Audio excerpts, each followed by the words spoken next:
On today's episode of Megadad's Live, Antonio deals us in on Slay the Spire 2. We get real about my impending colonoscopy, and in the caboose, we've got a recommendation for Marvel's Wonder Man. Now let's start the show. This is my 3, 2, 1, go. That's your finger guns. Bam. Bam. You can go. You can talk. Megadad's Live is a mature-rated podcast. It's for the Megadads, the Mega Moms, but not the Mega Kids. So put on those earmuffs and let's go!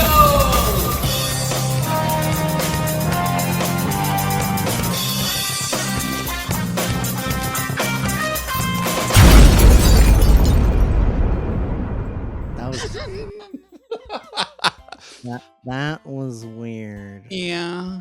It's been a long time coming. We're gonna be giving Adam a little bit of a break just for a couple episodes. It's gonna be Megadad's spring break just for Adam. He's gonna go spring break. He's gonna recharge his battery. And I've been tossing around new ideas for like mini episodes of Megadad's. What could I do? And I finally settled on Megadad's Uncensored, talking about all the things that Adam refuses to allow us to talk about on the show. So you'll see things like science. We'll talk about the Lord a little bit. It's like all the things that the deepest, darkest, most messed up, twisted things. And we're going to riff on that while Adam is away in the month of April. So look forward to a little mini series hitting your podcast feeds, hitting youtube.com/megadads in the month of April. And it's going to just fill up some space that we have. And it's going to be off the rails. I promise you that. Look forward to it. Am I going to come back to a channel at all? Or are we like going to be like, I'm not sure. Just wiped off the internet altogether? Yeah. We have been like, we have strikes, right? We've been threatened legal action. You fought with multiple business entities before. I had beef with Freddie Prinze Jr. Was Freddie Prinze on your list? Did he die? Yeah. Is he dead? Oh no, that was the other guy. Xander from Buffy died. That's so sad. I think on the same day as Chuck Norris. It's been a really hard week or two for Buffy the Vampire Slayer fans like myself. Yeah. I love Buffy the Vampire Slayer. I've been doing a rewatch because I knew that the reboot was coming. So I'm like in season 4 of that thing, and I've been watching it. And we just got news that Hulu is not moving forward with that reboot, which is just like, that's a slam dunk, right? Reboots are hot right now. That's a hot property. Sarah Michelle Gellar is in Ready or Not 2. She's like coming back. She's got like some animated films. Yes. I saw that she was in Ready or Not 2. Yeah. Sarah Michelle Gellar, man, she was just like, she's cool. She's very cool. Even though she's married to Freddie Prinze Jr. But yeah, and then the guy who played Xander died last night as of this recording. And I'm just like, man, can't catch a break. Buffy fans are feeling it. We're in our feelings right now. Yeah. What exactly... So you say Megadad's Uncensored. I don't consider this show censored. Can you give Adam. Can you give a little like a little bit of a hint as to what that means?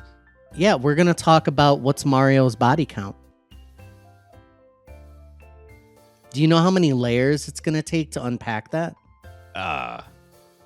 That's dark. Like the smooshed Goomba corpses. Like, no, not death count, body count. Oh, like Yes, like how often is he juicing over all these years? He's putting in a lot of work. Here's a little preview for you, okay? There are, as you go through life, you start working for it. Do you know what I mean? You start like putting in effort to get ass. Okay? You will do things like, because of your age? You take someone out to dinner. You learn about them. You ask them about their life. You be nice to them. That's putting in work. Okay. This man has been going on rescue mission after rescue mission after rescue mission. For what? Is he getting it? He's got to be getting it. Learn more on Megadad's Uncensored. This is the type of stuff you see you'd assume, but we'll unpack that on Megadad's Uncensored. You're not all ready for that. It's going to be a subset of our audience for sure. Do you think there's like, so he uses... I said body count, and you're like, oh yeah, all the Goombas he's killed. Couple questions. First, do you think there's like a special mushroom for boners? Because like he uses... Oh, stop spoiling my show. Okay. This is my thing, Adam. This is mine. Second question. In regards to Goomba corpses. Oh, yes. They must have a skeletal structure, right? I've seen, once you get into the internet will tell you things. So I've seen some stuff, but I have my own theories, you know, because I think the internet lies. Okay. Because like if he's squashing those things, that might just be like an implosion of bones. Well, and blood. See, and cartilage. We're getting into this whole thing of like the physics of like what's happening here, because you smush. You smush, and then there's this pop disappear thing that happens, and I'm just wondering about where the souls go. Oh, like banishing to a hell dimension. Well,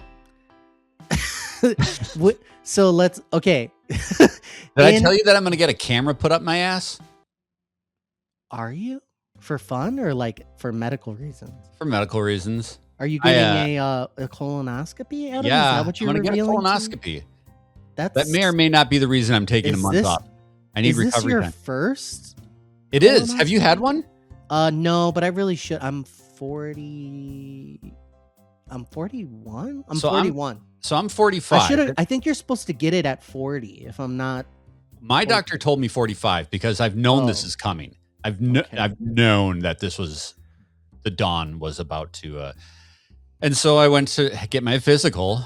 45, and he's like, "Hey, want to do it?" And I'm like, "I don't want cancer, so I guess so." I haven't had it done yet. I got to schedule it, but it's coming. I'm asking for the IMAX treatment. Like I want the full 3D goggles and shit. The full AV experience of what it's like inside my asshole. I'm really hoping that they have some sort of service where you can download the footage, because goddamn, if that's not going to be our animated background behind on like Megadad's Live, right behind us, like we're talking about games as we are exploring my sphincter. Can I ask a question? Or no, can I reveal something? Can I confess? Sure. I don't know anything about colonoscopies. Mm-hmm. They scope your butthole with the camera to see if there's anything growing in there. So let's unpack how much of an ignorant person I am in this topic. They put you to sleep, I heard. Is that true? I don't know. I haven't done it yet. I hope so. That didn't come up when you're scheduling a colonoscopy. I mean, anyway, fine. Let's assume I heard that they put you to sleep, and they have to because they're putting something. Because they're shoving a giant telescope up your asshole. Right. Okay, so I heard it's a small camera.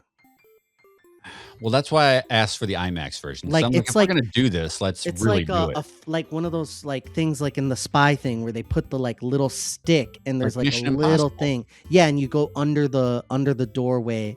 So I think it's a small like tube thing, a small like a camera on a tube, or like it's small. Yeah. Now here's the thing. Yep. How far up are we going here? As far as you can go, I guess. Like, I don't understand. Okay, your colon, I'm pretty sure your colon, and I don't know what a colon is, but your colon's at the end. I mean, I think it's kind of like... Isn't it like a little nub at the end? Like a turnip-sized thing at the end? I think of my asshole as like a wormhole, right? Like, you go in, and then there's just this unexplored reality. You don't know what's over there. It's like Star Trek I just want to know how far up they're going, because me too. Like it seems like a big haboo. Like like honestly, if someone was like, "Oh, you know, I mean, let's assume that this is weird, but let's assume to me, a normal amount of anal penetration is anywhere from a half inch to, you know, 4, 5, 6 inches. Yeah. Yeah. I mean, that's getting to the max. Like, if you're going deeper into me than 6 inches, we have to have a different, like, there has to be other things going on. So Right. if this is a small camera and we're only looking at the end, why is it that this is this big ass thing? Like, I don't understand. No pun intended, but big ass, like, to do. Do you understand what I'm saying? It needs to be one of two things. I either need to be completely under and not know what happened at all, like it just completely oblivious, drug me, put me to sleep. I don't want to know anything. Or there needs to be somebody at the front of the bed making eye contact with me the whole time. I don't understand why we're being put to sleep, because I know that for fun, people put shit up their ass just, on a Friday. Yeah. So why is it that the medical instrument that should be designed, I'm assumed it's like, properly lubricated, like this should be easy. Like, why is this so difficult? Wonder if they warm it up. Why does it not take 5 minutes? Did they say how long it was going to take? Because I've heard people, needing a little bit of a recovery time. I've heard of people like it's going to take like a couple hours. Like, what are we doing? It's all about your worldview. So like, I'm thinking to myself, I'm trying to use this as like a way to not be nervous about it. Is like, people get butt fucked all the time. Yeah, I mean, sure. All the time. Like, no big deal.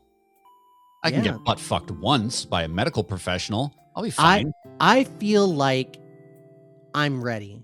You know what I mean? Like, I'm ready to. Should we do this together? Like, in the same room, like holding hands? We could stream it. No, you can do anything across the internet these days. I bet there's like a whole sub thing on Twitch where it's like a subgenre of gives a whole new meaning to the word Twitch, I'll tell you that. Colonoscopy channels where it's nothing but seeing people, I'm not like... It's time for Parent of the Month. Are we moving on from moving this? on. It's we barely started penetrating this topic. I just wanted to float that out there.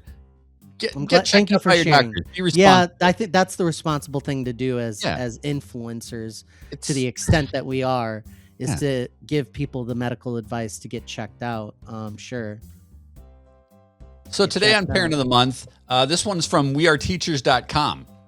And it's a story, it's an abbreviated story. Normally these are longer stories, but I found this quick little blurb that I thought was hilarious, and I wanted to share it with you.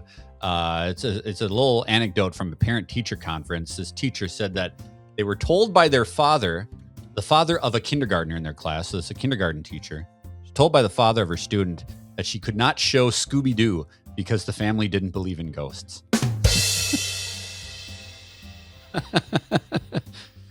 Talk about media illiteracy. Come on now. You know what's weird about this is, did they say any other details about? That's all I got. Okay, because there's this.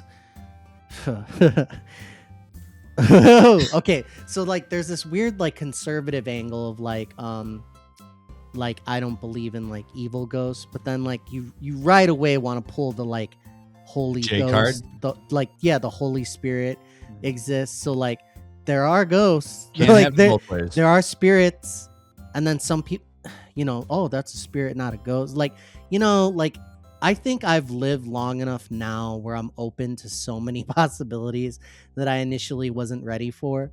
What's your take on ghosts, Adam? First of all, I do not believe in ghosts. Oh my God, a non-believer. But I think that's irrelevant to the conversation at hand, because if you've watched a single goddamn episode of Scooby-Doo, there are no ghosts. It's always a dude in a costume. So like, what's this guy's problem? I don't believe in white people doing good. So like a ragtag group of like white kids that are just trying to solve mysteries for the benefit of, if that was real life, they'd be wearing khakis and carrying tiki torches. You know what I'm saying? Yeah, they'd be like out to brunch with their dog, and like that's it. Like doing nothing to contribute to society. Fred and Shaggy would be part of the manosphere. Yeah, this is completely. You're in the room and you're pitching Scooby-Doo, and you're like, "There's a dog, there's a stoner, there's a prep boy, there's a prep girl, there's a nerd girl." I think I'm missing a character who's like probably obscure. They run around in a van. Yeah, they own a van. How do they pay for the gas? God knows. And they solve mysteries, and it's always someone in a mask. The town, wherever the fuck Scooby-Doo takes place, like at some point they've got to realize that they've got an absolute epidemic of people trying to convince others that there are supernatural beings, and there never are. I don't know why anybody ever gets fooled in fucking Scooby-Doo, because there's been 45 ghost pirates that have been unmasked as just, the owner of the old amusement park. Nobody should be fooled anymore. That's why I don't believe in ghosts, because Scooby-Doo taught me. So the teacher has to go and flip it on its head and be like, I'm so glad you said that. I agree with you. That's why we're showing this to the kids. Yep. So the cartoons can unveil that ghosts don't exist. Thank you. I'll see you next week. Yeah, teacher's really on the parent side. When you dumb fuck. What are you? Media literacy. Do your fucking homework.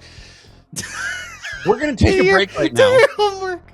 Oh my God. We're going to take a break, but not just any break. We're taking a Megadad's snack break. We're going to throw it to our friends at the Snack Network, who are going to recommend something for us to put in our mouths, and we'll be right back. Hot take! I think they should have made a Mario World movie before they made a Mario Galaxy movie. It just doesn't make any sense. I feel like we're rushing for no reason. We've got the last bubbly cosmic swirl Mario flavor. This is the last Mario Galaxy movie flavor. I'm really excited to see the Mario Galaxy movie, to be honest. I am too. I like Yoshi. I liked the Mario movie, to be honest. It was cool. It was Without the 80s songs, I think it would have been top tier movie. And also the dog scene. Yeah. The plumbing dog scene, dumb. The rest of the movie though, great, fantastic. Also, funny thing, when you crush into this part of it, you're ripping Mario's face open. It's like Mario 64. Exactly. Do you want to crack this one open, Dave? I will cosmic your swirl, Curtis.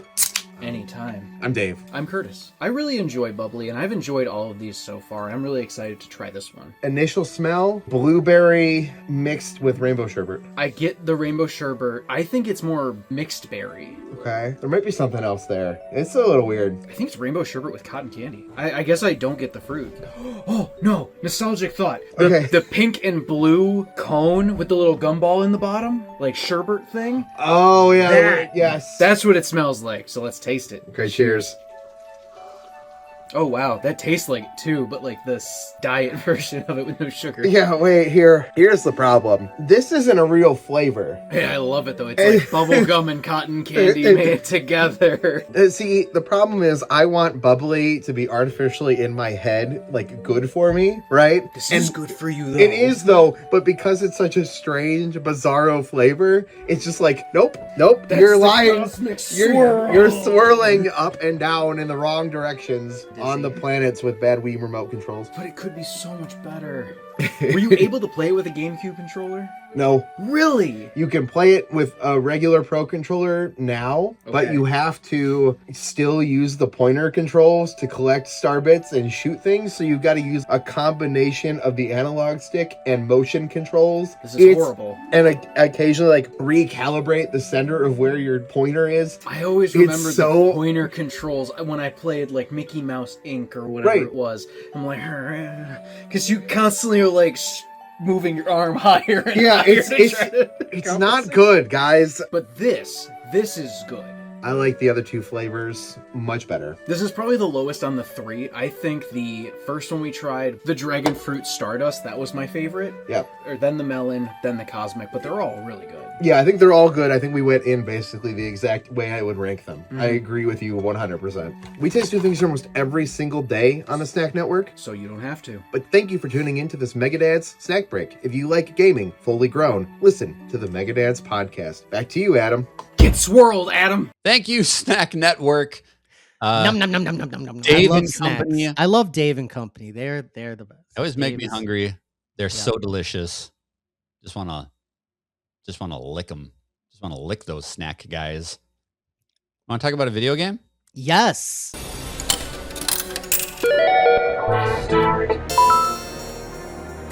Slay the Spire 2 is a roguelike deck builder game developed and published by Megacrit, and it's out now in early access.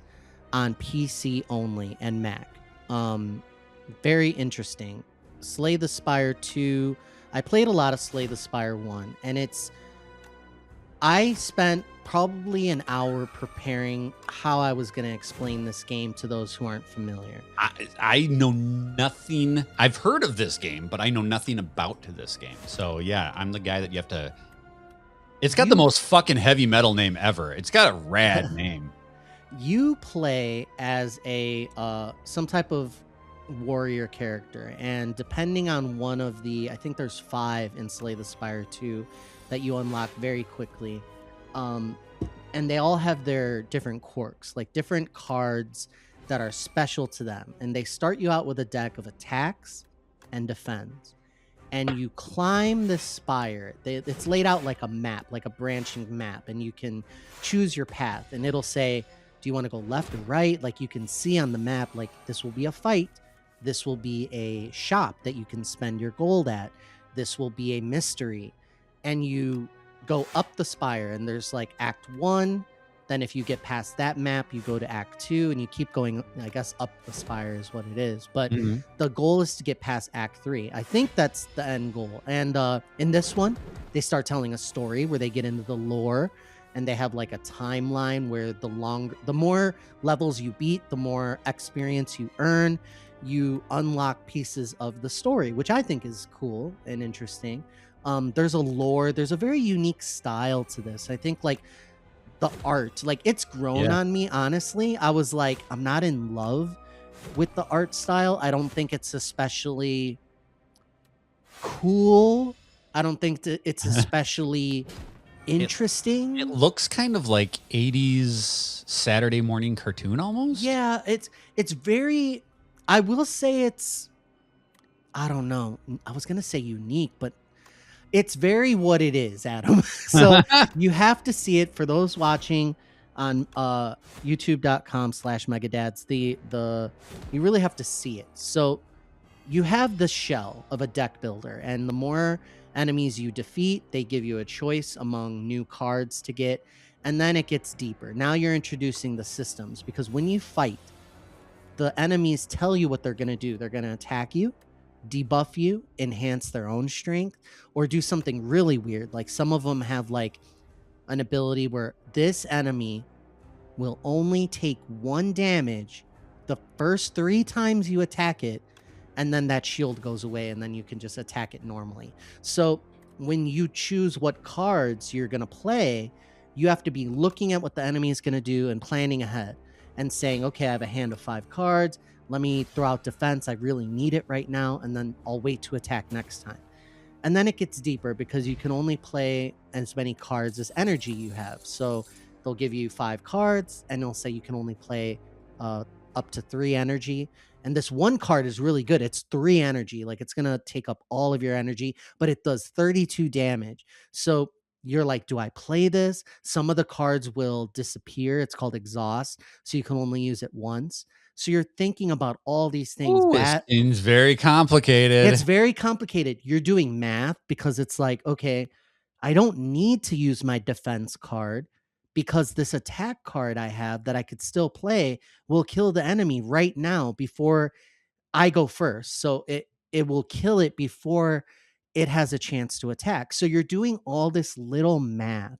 You're doing all this little considerations in your head. Like, oh, kind of like is this kind of like Magic the Gathering kind of kind of, yeah. I think all these card games are built on some type of math, some type of statuses, special conditions, and then it gets hard as nails, because you'll fight a boss that has not only huge health, but it'll like, this boss spawns minions, or this. It gets deeper and deeper and deeper. And then when you change characters, instead of this character being known for hard-hitting attacks, this character is known for summoning a creature hand. And this summoner character now, all of its mechanics are like, oh, buff up your companion that you summon so it will take the damage for you. So it kind of spins it on its head and says, okay, not only are you trying to attack and defend, you're trying to buff your summoned character.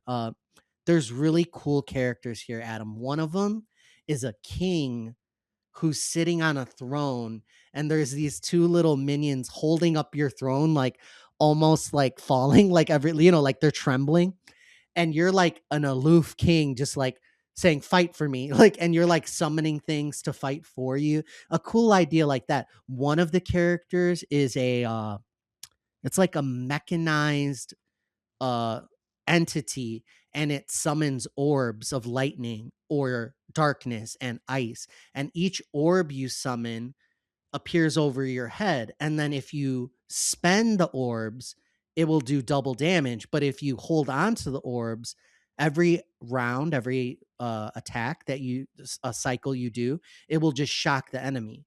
So there are mechanics that are introduced per character. There are mechanics introduced at every like big boss fight. It's like, oh, by the way, now it's this. So here's the frustrating part. It's addictive. It's pick up and play. The rounds and acts, you can leave and come back. The problem is I just got to Act Three's boss and I died because I had built a character that was very offensive focused, and it's specifically that enemy had three forms, and in its third form it's like, oh, you can only play one attack per round or whatever, and it basically it cut my legs off. So Yeah. in order to win this game, a lot of it's randomized. It's like, oh, here you could pick, now that you want a battle, pick one of these 3 card rewards, and you pick which one you want. So you're trying to build a deck that synergizes with yourself. Like a lot of cards that are feed into one another. Like these cards will give me a lot of energy. These cards will help build up my defense more. These cards will, and you're trying to build that up, but there's random elements as you go. It's like there's only certain things available in each shop. There's only certain rewards available. There's certain relics which change everything on its head. It's like you beat Act 1. Now you get a relic, a teapot, where every 3 turns you get 10 defense, just period. And this could save your life somewhere down the line. But again, it's so random. You could play so well, and it just so happens that you chose wrong early on in the run, where you were building towards something that was never going to have a chance to win. So it's almost like this gambling rush of like, what am I going to get next? Like, Yeah. oh, am I going to get the perfect combination of cards? And when it hits, when you have the perfect deck and you're just melting enemies and it's just working out, you feel awesome. So I would say, like, I feel overpowered every like 3 runs is like a beautiful run where it's like, oh man, this was fun. It's a really great game. It's in early access. There's placeholder art places. There's just like, it's a work in progress, but the consensus is that there's more content here than there ever was in the first game. Again, more characters to play as, more different types of cards. It's a really good game. If you like deck builders at all, and you don't mind this like randomness, and you actually like doing some math in your head, you literally have to keep your eye on like, what's the status of my character? What are my relics that I've collected so far? Where am I in the map? How many more battles do I have until I reach a campfire where I can rest and heal? You have to make consideration after consideration. It's like Oregon Trail type planning type shit going on. So that's the game, Adam. It's very niche, right? I mean, deck builders are niche, I would say. It's I'm never going to come within 1,000 miles of this game. I on the face tend to say that I don't like this kind of game. I don't like deck builders. I don't like math. You're not the smartest tabletop game in a video game format. However, sure. Final Fantasy VII Rebirth said yes, you do, and had blood. What the fuck was it called? Queen's Blood. Queen's Blood, yeah. And I was addicted as shit to that. So I can't just say that off the face. But looking at screenshots of this game, it's turning me off in the same way that like an MMO turns me off, where there are so many things on the screen. The screenshot in particular that I'm looking at has 10, 12 little icons above your character. Relics. Yep. Those are the relics. So there's a snake, there's a green bird head, There's a square totem. There's a candelabra. Those are your status effects that are on you. There's a tree branch, a lemon, a rock, a cape, a mushroom, and a metal anvil. Just looking at the visual language of this game already is giving me anxiety. It's like when people tell me to play Final Fantasy online, and I'm like, I love Final Fantasy. Let's take a look. And I look at the screenshots, and there's like the whole screen is filled up with like icons and meters and scrolling bars. And I'm just like, nope, can't do it. I know people love this fucking game. This is going to be an absolute icon for a lot of people. But wait, Adam, there's more. Multiplayer. I played with Clay, Megadad's team member Clay. Up to co-op? Up to 4 people can be in your party. And what's interesting is you have to be voicing to each other. You can hover over the one card at a time and show everyone in your party like one card at a time of like the 5 in your hand or whatever. So I wish that you could just see everybody's whole hand face up. You can't, which is, I think, dumb. But you are talking to each other, and you're like, you hit this enemy because you have a card that will do 12 damage, and he only has 10 health left. And then I will use my turn and you're talking. It takes a while. Yeah. That sounds more interesting for sure. We only did it with 2 people. You could do it up to 4, and the game scales its difficulty and enemies like to the group size. But I've not even seen a recording or video of people playing 4-player multiplayer, but I'd love to see how it's done, because to me, I think it's going to get more frustrating the more that you'd have to be experts at the game and memorize like what your teammates are capable of. Because if not, then you have to like voice out like, I have 3 blocks and 2 attacks and whatever, and like, oh, okay, and you have to like talk through like every move if you want to really win, if you want to make a very informed decision, every decision. Well, like you said, it's early access, and so that might get tweaked and fixed. I hope it does. Yes. Yeah, it's $24.99 in early access. And if you like deck builders at all, if you like Slay the Spire 1 at all, it's definitely better than Slay the Spire 1. And I played a lot of that game. Yeah. Slay the Spire 2, early access. Early access. Antonio's been playing with his deck. And that sound right there is the caboose, where we're bringing you to the end of this episode of Mega Dads Live with a recommendation of something outside the world of video games. And I have a delayed caboose. It's something that I've been meaning to recommend. I keep forgetting. I want to recommend Wonder Man on Disney Plus. If you are an MCU fan, but maybe you're a lapsed MCU fan and you're kind of getting burnt out on the formula, Wonder Man is for you. It is a limited series. I think it's 6 episodes, maybe 8 episodes. Takes place in the MCU, but it is a show all about acting, Los Angeles, the culture in Los Angeles, in the world of Marvel. So it's Marvel adjacent, but it's got fantastic acting and writing and a really great dramatic story. It has Ben Kingsley reprising his role from Iron Man 3 and Shang-Chi. He was that weird actor guy who played the Mandarin. His character is in this, and he does an outstanding job. It is really strange to see such a prestigious actor like Ben Kingsley doing really great dramatic work in a Marvel property. So Wonder Man is on Disney Plus. If you like Marvel stuff, but you're looking for something a little bit different, this is for you.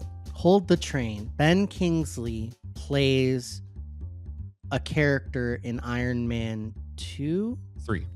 3? Yep. He's the Mandolin? The Mandarin, yep.